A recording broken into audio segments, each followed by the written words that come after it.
ये जो क्वेश्चन जो है हमारा स्पॉट रेजिस्टेंस वेल्डिंग से है। ये क्वेश्चन में कह क्या रहा, अ spot welding operation perform on 2 pieces of steel yielding a nugget with diameter of 5 mm and thickness of 1 mm. The welding time was 0.1 second. The melting energy of steel is 20 joule per meter mm cube. Assuming the heat transfer efficiency as 10%, the power required for the performing the spot welding operation. पहले हम लोग spot welding समझ लेते हैं। देखिए इसका procedure क्या है। देखिए यहाँ पे हमारा दो कॉपर का इलेक्ट्रोड रहता है। ये हमारा कॉपर का 2 इलेक्ट्रोड हो गया। इससे जो हमारा पावर सप्लाई जुटा हुआ रहता है। ये हमारा पावर सप्लाई जुटा हुआ।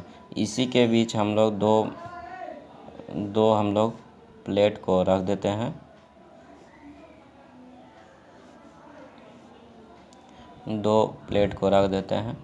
तो हमारा यहाँ पे वॉइड के कारण यहाँ पे एयर गैप रहता है।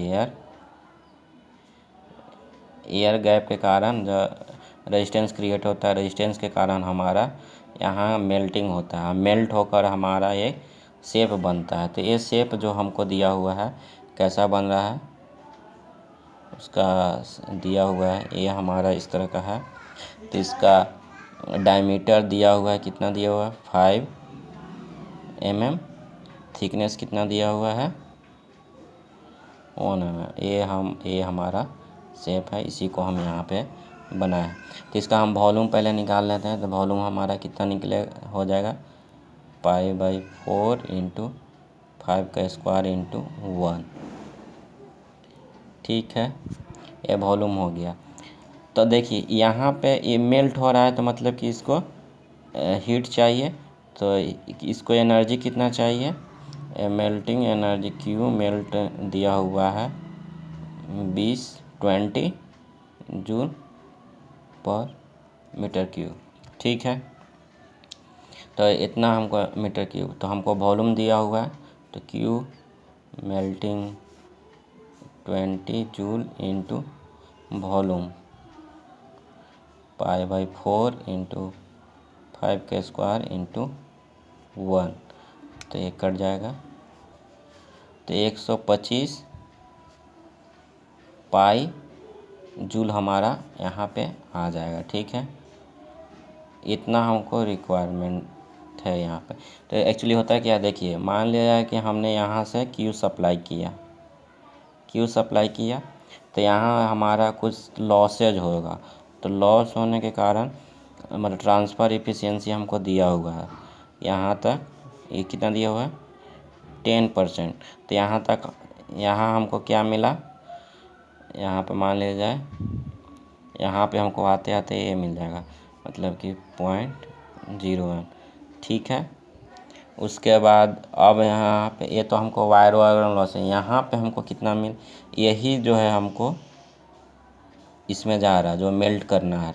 तो Q मेल्टिंग कितना दिया हुआ है हम लोग निकालें, तो 125 पाई जूल।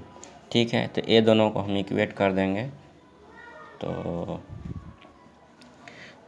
तो Q सप्लाई इंटू 0.1 बराबर 125 पाई। इसको Q सप्लाई यहाँ से हम निकल जाएंगे, तो 1250 पाई आ गया। ये तो हमारा जूल में है।